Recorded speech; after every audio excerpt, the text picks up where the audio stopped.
All right, guys, we're gonna go ahead and start going over actually solving equations. Now, some of this should be a review from middle school math.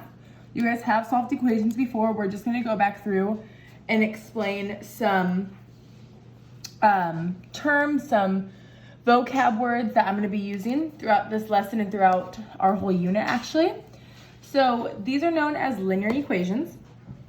We're gonna deal with both one-step equations, which are gonna be super short and quick, and multi-step equations down here. So an equation is a statement that says two expressions are equal, also meaning that they have the same value or are balanced. So I wanna talk really quick about the difference of an expression versus an equation. So an expression is just something that has terms. For instance, 2x plus 7, that would be an expression, okay? Another expression would be something like 5x.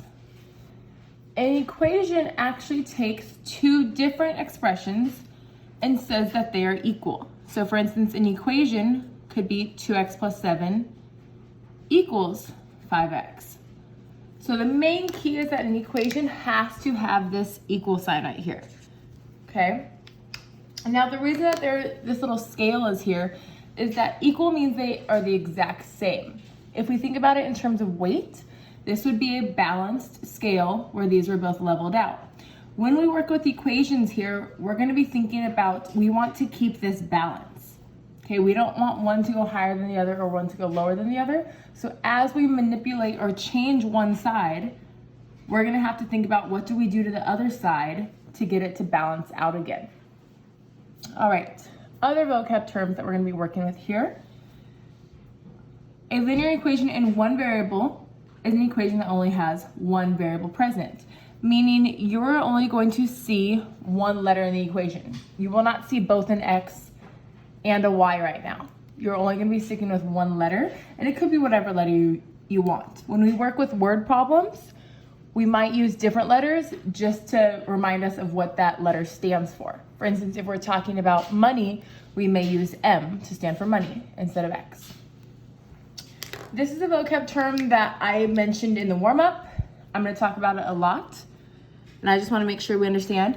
A constant is a number in the equation that could be getting added, subtracted, multiplied, or divided with the variable. For instance, the number 7 is a constant. The number 52 is a constant. Pretty much anything that's not a variable. All right. A difference here, a coefficient is a special type of constant. A coefficient is something that's being multiplied to the variable in an equation. It's the thing that's being attached to it.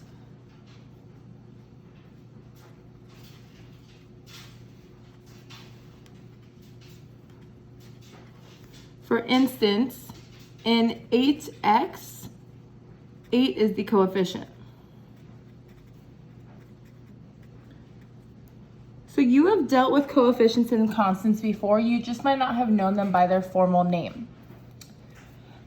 A solution, so that's our next word, solution to an equation, is the value that when plugged into the equation for the variable makes the equation true.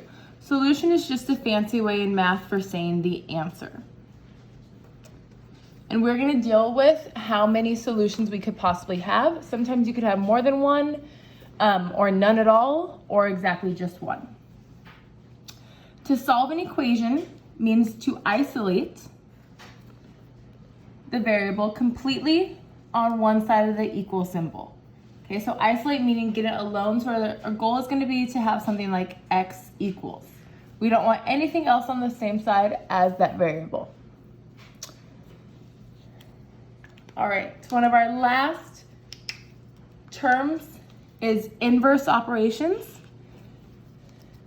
Inverse, if you are not familiar with, means kind of like the opposite. Two operations that initially undo each other or cancel each other out. For instance, addition and subtraction are inverses of each other. If I add $2 to my bank account and then I subtract $2 to my bank account, it was as if nothing really happened. Okay, I'm back to that original number. Same thing if I multiply something by 3 and then go right back and divide it by 3, those undo each other. And then last, square root. It's okay if you're not super familiar with square roots yet. We're not going to cover those quite yet. But let's just say I took the square root of a number versus squaring a number, meaning that little exponent. Those would be opposites of each other. This is something we're not going to get to until months later. But again, the keywords that we're going to be using and you're going to want to refer back to are constant, coefficient, solution, and inverse operations.